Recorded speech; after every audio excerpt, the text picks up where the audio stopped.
Hello, this is my lab06 magnetic molasses. The purpose of this lab is to demonstrate Faraday's law by dropping a bar magnet through a metal loop of aluminum foil and then compare the observation with computational model. And for the result preview, we got the average observation time was 0.908 seconds, while the computation time was 0.718 seconds. The main physics principle in this lab were Lenz's law, which stated the current induced in a circuit to oppose the change in the flux, which is indicated by the negative sign. And Faraday's law states that the change of magnetic or electric flux through time will create the current. And lastly, we have the PHYS law, which stated the magnetic field of a dipole is integrated from the magnetic field of each current element of the dipole, and the dipole is on axis in this case. For the observation model setup, we'll have the system to be the bar magnet and the foil tube, and the surrounding will be everything else. And for the procedure, we'll drop the magnet into the aluminum foil tube and record the time when the magnet exists.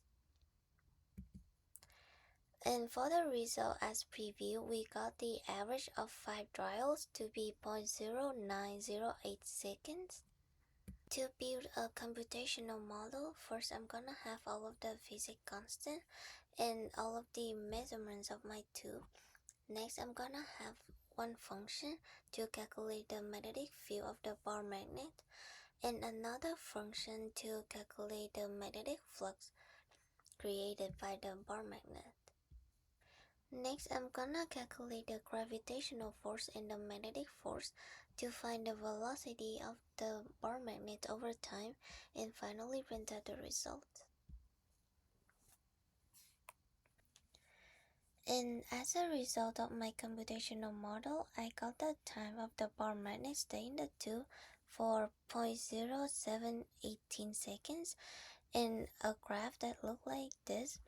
At the beginning, the bar magnet fall pretty fast, but as the magnetic flux start to generate it also create the current due to Faraday's law, and that current create the magnetic force that equal and opposite to the gravitational force, which then slow down the bar magnet and make it fall slower than the beginning.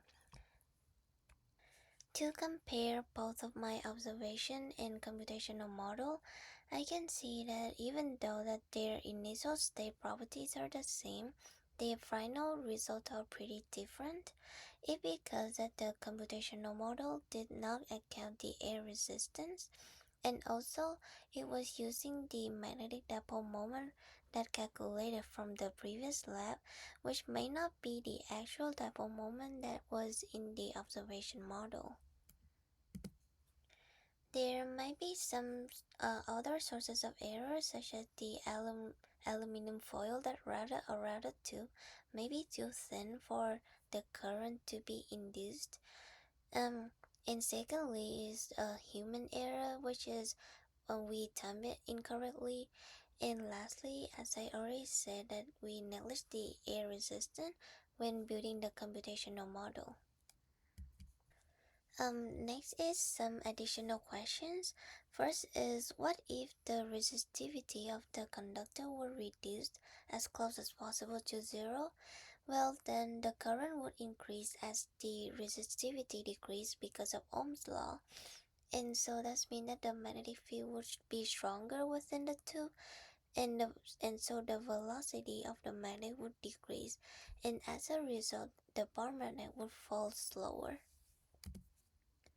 And the second question is, what if there's a hole or a slot that would cut into the tube?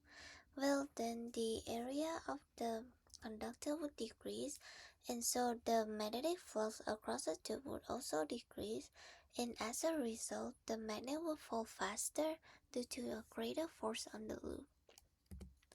And that is my presentation. Thank you for listening.